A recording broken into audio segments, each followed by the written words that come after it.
Hello friends, वेद शास्त्र और logic में आप सबका स्वागत है। आज का अपना विषय है कोजागिरी पूर्णिमा यानी कि शरद पूर्णिमा। चलिए जानते हैं इस त्यौहार का महत्व और उसके पीछे छुपे कुछ लॉजिक को। भगवत गीता में उल्लेख है कि अश्विन माह की पूर्णिमा यानी कि शरद पूर्णिमा के दिन श्री कृष्ण ने वज्रमंडल में रास महोत्सव किया था।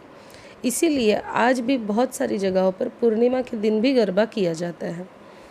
पूरे साल में ये एक दिन ऐसा होता है जब चंद्र अपनी पूरी कलाओं में यानी कि 16 कलाओं में खिला हुआ होता है। इसीलिए चांद इस दिन बहुत बड़ा और काफ़ी सुंदर दिखता है। चांद का मूल स्वरूप है शीतलता देना। इसी वजह से इस दिन शरद ऋतु यानी कि ठंड का मौसम भी शुरू हो जाता है और अच्छी गुलाबी ठंड सुबह सुबह पड़ने लगती है। एक वजह यह भी है कि हमारे भगवान के नामों के पीछे भी चंद्र लगाया जाता है।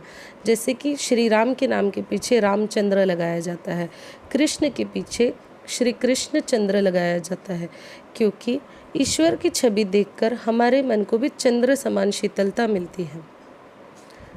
चंद्र की यही गुणों के कारण नक्षत्र न शशि यानी कि नक्षत्रों में मैं चंद्र, ऐसा श्री कृष्ण ने भगवत गीता के 10वें अध्याय के 12वें श्लोक में कहा है। इस पूर्णिमा की मध्य रात्रि लक्ष्मी माँ चंद्रमंडल से पृथ्वी पर आकर पूछती है, को जागरती, अर्थात कौन जाग रहा है। और जो जागरूक होते हैं उसे अन्न धन ये सारी चीज़ें देकर संतुष्ट करती है माँ लक्ष्मी। यह भी वजह है कि अपने पूर्वज इसी दिन रात्रि दिन का महोत्सव मनाते थे और रात्रि में जागरण भी करते थे। इस महोत्सव को मनाने के तरीके: शरद पूर्णिमा के दिन नवान्न यानी कि 9 अन्न का भोजन बनाया जाता है।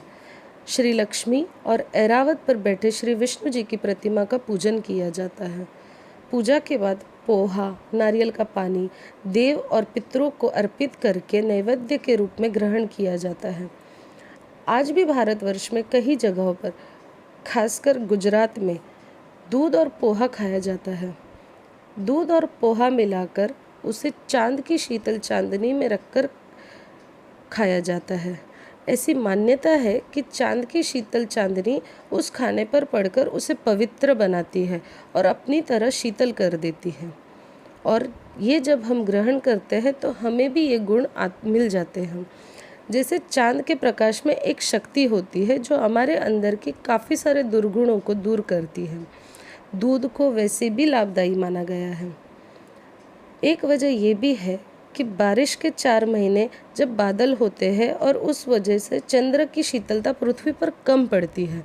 शरद पूर्णिमा की रात यह बादल नहीं होते और आसमान साफ होकर चंद्र हमें प्रकाश देता है। शरद पूर्णिमा के दिन जागरण करने का भी शास्त्रों में उल्लेख किया गया है। आशा है कि आपको ये त्यौहार के पीछे का लॉजिक भी समझा होगा और इसके महत्व भी समझे होंगे। अगले वीडियो में मिलते हैं।